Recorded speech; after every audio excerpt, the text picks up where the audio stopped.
अस्सलाम वालेकुम, आप देख रहे हैं प्रोग्राम डॉक्टर ऑनलाइन और मैं हूं दुरूज जहवार। पिछले प्रोग्राम में हमारे मेहमान थे डॉक्टर बिलाल शम्स, जिनसे हमने ओवरऑल स्किन डिजीज़ के बारे में बहुत सारे सवालात किए थे। इसके अलावा आपको ईमेल और व्हाट्सएप दिया था जिसमें आप अपने मसाइल हमें बता सकते थे।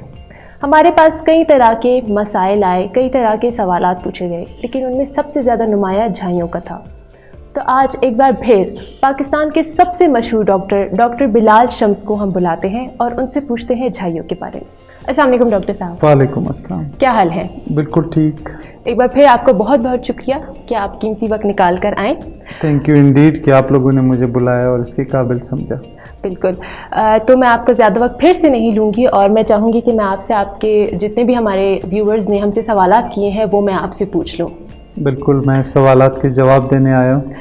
तो डॉक्टर साहब, आज हम बात करेंगे मिलाज़मा के बारे में। तो क्या आप बता सकते हैं ये है क्या? मिलाज़मा बहुत कॉमन मसला है और अमूमन ये जो हमारी एडल्ट पॉपुलेशन है, स्पेशली गर्ल्स, इन लोगों का ज़्यादा इशू है। मिलाज़मा जिल्द की वो बीमारी है जिसमें रंगत जो है ना चेहरे की वो ख़राब हो जाती है। उसमें आपके जो नोज़ के ऊपर, फोरहेड के ऊपर, चीक्स के ऊपर, ये जो फेशियल प्रोमिनेंसेस हैं, इसके ऊपर पिगमेंटेशन आ जाती है। सो मिलाज़मा बड़ा परेशान कुन एक इशू है। ठीक है, तो इसके कॉजेज़ क्या होते हैं? मिलाज़मा के कॉजेज़ बेसिकली ये मोस्ट ऑफ द टाइम ये जेनेटिकली डिटरमिन्ड एक कंडीशन है और फैमिली में भी रन करता है और साइंटिफिकली ये प्रूवन है कि आइडेंटिकल ट्विन्स में भी ये पाया जाता है, जो कि आपके इस बात को ये ज़्यादा स्ट्रेंथन करता है कि इसकी जेनेटिक बैकग्राउंड है। अच्छा, बाकी जो इसके काजेज़ में से है वो सन एक्सपोजर, धूप में फिरना, हार्मोनल रीजंस, स्पेशली ख़वातीन के अंदर, वो ख़वातीन जो ओरल कंट्रासेप्टिव्स या बच्चे रोकने की दवाइयाँ इस्तेमाल करती हैं या उन्होंने डिवाइसेस, इम्प्लांट्स लगाए होते हैं, या फिर प्रेगनेंसी एक बड़ा इसका काज है। इसके साथ साथ वो लोग जिनको थायराइड की बीमारी होती है, खून की कमी वाले लोगों में भी ये कॉमन है, उनमें भी पिगमेंटेशन बहुत ज़्यादा होती है, आयरन डिफिशिएंसी वगैरह में। सो ये सारे वजूहात हैं। ठीक हो गया। तो अगर हम इसमें देखें कि मेल को ज़्यादा होते हैं या फीमेल को ज़्यादा हो सकते हैं? अमूमन ख़वातीन में ये ज़्यादा कॉमन है एज़ कम्पेयर टू मेल्स या जेंट्स। जी ठीक। अच्छा, तो इसी के साथ साथ हमारे पास स्किन टाइप्स भी होते हैं, तो उसमें भी फ़र्क आता होगा? जी बिल्कुल।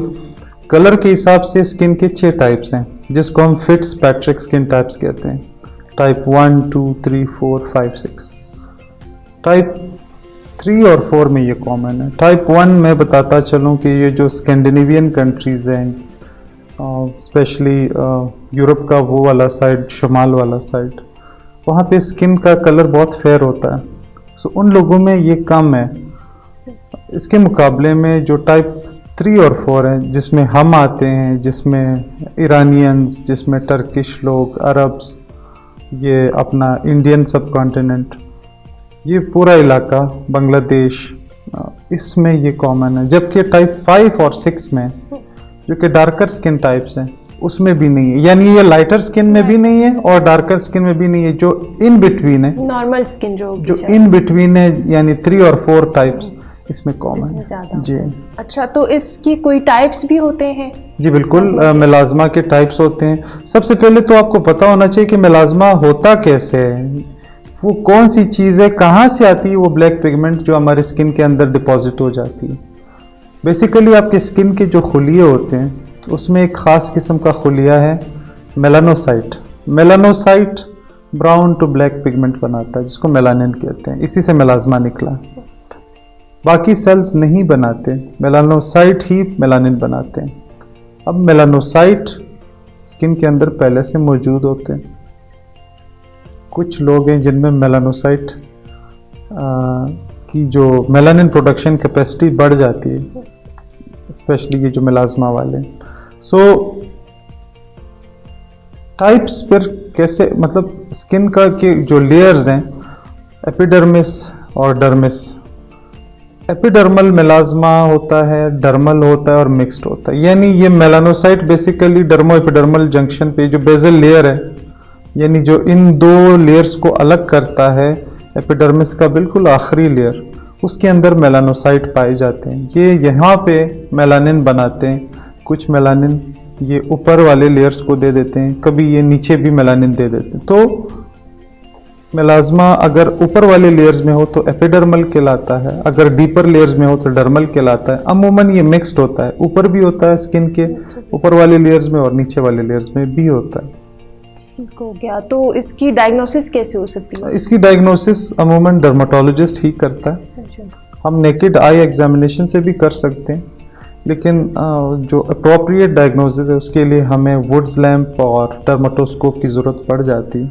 कभी कभार मेलाज्मा रिस्पॉन्ड नहीं करता ट्रीटमेंट को, या आप यूँ कह लें कि हमें डाउट हो जाता है कि क्या ये वाकई मेलाज्मा है, तो फिर हम स्किन की जो बाकी कंडीशंस है जिसमें पिगमेंटेशन होती है उससे अलग करने के लिए कभी कभार बायोप्सी की भी ज़रूरत पड़ सकती है। लाइक सपोज जिल्द की वो बीमारियां जिसमें वो फोटो जो PIH या उसमें एक्टेनिक लाइकन प्लेनस, या फिर आप यूँ कह लें कि होरीज नीवस या नीवस ऑफ ओटा, उसमें कभी कभार उसमें डिफ्रेंशिएशन और मेलाज्मा में फ़र्क करने के लिए हमें बायोप्सी की भी ज़रूरत पड़ सकती है, लेकिन अमूमन नहीं पड़ती। तो ये हमारे पास ख़तरनाक हो सकती है? मेलाज्मा बिल्कुल भी ख़तरनाक नहीं है। मेलाज्मा आप यूँ समझो कि एक एक्स्ट्रा प्रोटेक्टिव आपकी एक ऐसी कंडीशन है, यानी इसमें आपको स्किन कैंसर्स स्पेशली मेलानोमा बहुत कम होता है या होता ही नहीं है। यानी ये आपको एक तरह से प्रोटेक्ट करता है ये डिजीज़। जी ओके। तो इसके साथ कोई एक तरीका होगा इसे प्रोटेक्ट होने के लिए कि ना हो इंसान? जी, मेलाज्मा से बचने के लिए या मेलाज्मा से को एग्रीवेट होने से बचाने के लिए कुछ मेजर्स हैं जिनको आप लें तो आपका स्किन बेहतर रहता है। अगर जेनेटिकली डिटरमेंट है और आपको मेलाज्मा है, आप बच तो खैर नहीं सकते, लेकिन आप उसको कंट्रोल में रख सकते हैं, उसको कम से कम रख सकते हैं। उसमें सबसे इम्पोर्टेंट जो है वो है photo protection. Photo protection means कि आप धूप से कैसे बचते हैं। मैं अमूमन मेल्स को, लड़कों को ये कहता हूँ कि आप कैप पहने, हैट पहने, और ख़वातीन को हमारे माशरे के हिसाब से मैं बताता हूँ कि आप जो है ना चादर में अपने आप को जितना ढांप लें धूप से उतना बेहतर रहता है। और अगर कोई छतरी का इस्तेमाल कर ले वो उससे भी बेहतर है। तो ये मेजर्स हो गए।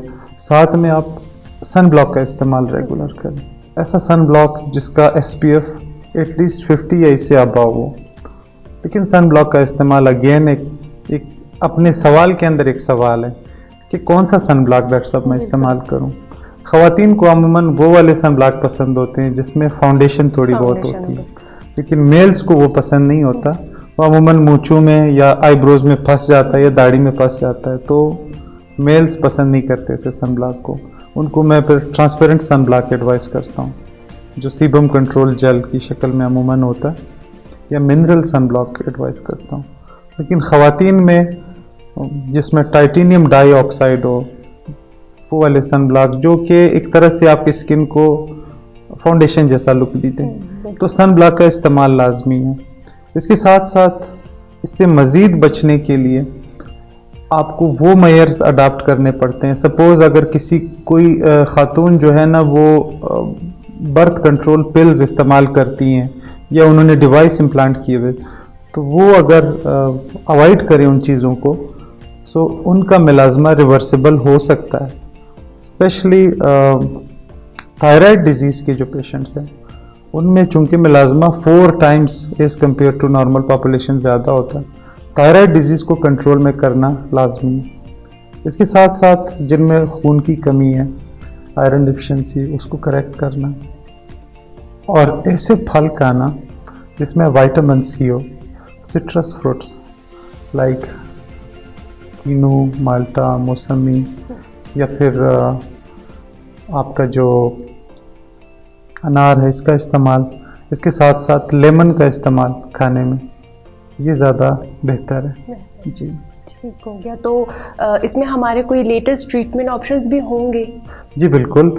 अगर मेलाज़मा इन मायर्स से कंट्रोल ना हो सके तो एक तो आपको डर्मेटोलॉजिस्ट जो है ना वो ड्रग्स पे, दवाइयों पे, क्रीम्स वगैरह पे रखता है, जिसमें लगाने वाली क्रीम्स हैं, जिसमें खाने वाली कुछ टैबलेट्स भी हैं।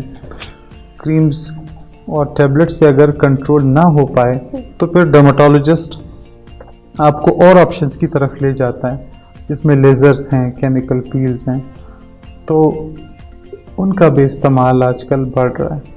जैसे कि हमारी आवाम है वो लेज़र को थोड़ा ख़तरनाक मानती है। जी, तो ऐसा है कि लेज़र एक खौफनाक है या वो नहीं नहीं, करना चाहिए? ऐसा बिल्कुल भी नहीं। आपके स्किन के अंदर जो लेज़र्स इस्तेमाल होते हैं वो 100% सेफ़ हैं, इफ़ेक्टिव हैं, और इसमें जो वेवलेंथ्स इस्तेमाल होती हैं वो बिल्कुल भी कैंसर वगैरह नहीं करती, बल्कि कुछ लेज़र्स तो आपके कैंसर के ट्रीटमेंट में यूज़ होते हैं, यानी कैंसर को ट्रीट करते हैं। बिल्कुल सही बात है। तो अगर ट्रीटमेंट को ये रिस्पॉन्ड ना करे या ना हो ठीक, फिर इंसान क्या करेगा इसमें? फिर हम उसमें कुछ चीज़ें सोचते हैं, लाइक आइदर आपका मेलाज़मा जो है ना, ये तो मेलाज़मा ही नहीं है, लाइक नीवस ऑफ ओटा है, होरीज नीवस है, आपका पिगमेंटेड कॉस्मेटिक डर्मेटाइटिस है, कोई और ऐसी स्किन कंडीशन है जो कि मेलाज़मा से हट के है, नंबर 1। नंबर 2, पेशेंट्स का जो कंप्लाइंस है, कंप्लाइंस मीन्स कि वो दवाइयाँ उस तरीके से इस्तेमाल नहीं कर रहा जिस तरीके से करना चाहिए। तीसरी बात, स्लो रिस्पॉन्डर्स होते हैं। मेलाज़मा का ट्रीटमेंट को रिस्पांस स्लो एंड स्टडी, यानी कि आप इस्तेमाल करते जाएंगे तो आहिस्ता आहिस्ता बेहतरी आएगी, एकदम से तब्दीली नहीं आती, स्लो आती।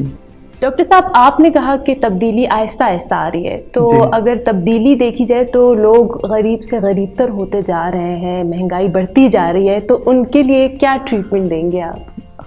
दुरुशवार आवाम को अगर किसी से इस तब्दीली वाले दौर में उम्मीद हो ना हो, मुझसे ज़रूर रखें। मैं जितना मुझसे हो सकता है जो लेटेस्ट ट्रीटमेंट मॉडलिटीज़ हैं उसको अफोर्डेबल से अफोर्डेबल बनाता जाऊंगा इंशाल्लाह। यानी इसमें जो लेज़र्स का इस्तेमाल है, स्पेशली पिको वे लेज़र, जो कि इस वक्त पाकिस्तान में सिर्फ 4 हैं, एक मेरे पास है, एक कराची में है, इस्लामाबाद में और लाहौर में, जिनके रेट्स पाकिस्तान में इस वक्त पर सेशन जो चल रहे हैं कोई 20 to 25,000। मैं क्वेटा में यहाँ पे बहुत कम चार्ज कर रहा हूँ, लेकिन जब कोई नॉन अफोर्डिंग बंदा आता है तो उसके लिए मैं और भी इसमें रिडक्शन कर लेता हूँ। सो मेरी तो कोशिश है, मैं तो बहाना मांगता हूँ कि कोई मुझे ये कहे कि डॉक्टर साहब मैं अफोर्डिंग नहीं हूँ, काइंडली मेरे साथ फीस में रियायत कर लें, मेरे साथ ट्रीटमेंट्स में रियायत कर लें, मैं करता हूँ। ये तो बहुत ज़्यादा अच्छी बात है। हमने देखे हैं इसके 2 नाम, एक फ्रेकल्स होते हैं, एक मेलाज़मा, तो इनमें कोई डिफरेंस है या दोनों सेम ही चीज़ है? बहुत अच्छा सवाल है आपका। फ्रेकल्स अमूमन लोग जो है ना वो मेलाज़मा के साथ मिक्सअप करते हैं। फ्रेकल्स अमूमन फेयर स्किन्ड इंडिविजुअल्स को होता है, जो गोरे चिट्टे लोग होते हैं, उनके स्किन पे आइसोलेटेड ऐसे डॉट्स टाइप होते हैं, छोटे छोटे डॉट्स, इनको हम फ्रेकल्स कहते हैं। मैं आपको सादा ज़ुबान में इसलिए समझा रहा हूँ क्योंकि मैं बहुत ज़्यादा अगर मेडिकल टर्मिनोलॉजीज़ यूज़ करूँ तो मुश्किल हो जाएगा। जबकि मेलाज़मा उसके मुकाबले में, डॉट्स के मुकाबले में एक डिफ्यूज पिगमेंटेशन, यानी कि फैला हुआ एक पिगमेंटेशन है। आइसोलेटेड डॉट्स और कहाँ फैला हुआ पिगमेंटेशन, तो बड़ा डिफरेंट एक। जी जी डॉक्टर साहब, आपका बहुत बहुत शुक्रिया। अब मैं आपका और वक्त नहीं लूँगी और अब मैं आपसे इजाज़त लेती हूँ। लेकिन इजाज़त लेने से पहले मैं एक सवाल करता जाऊँ। जी जी बिल्कुल। क्वेटा में -8 चल रहा है और आपको नज़र आ रहा है मैंने एक मोटी सी जो है जैकेट पहनी हुई है, मतलब सर्दी से बचने के लिए एटलीस्ट कोई स्वेटर, कोई जैकेट वगैरह तो होना चाहिए था। लोग तो सवाल करेंगे ना।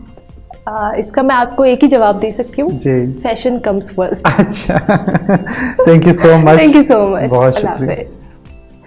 तो ये था हमारा आज का प्रोग्राम। उम्मीद है आपको आपके सवालात के जवाबात मिले होंगे।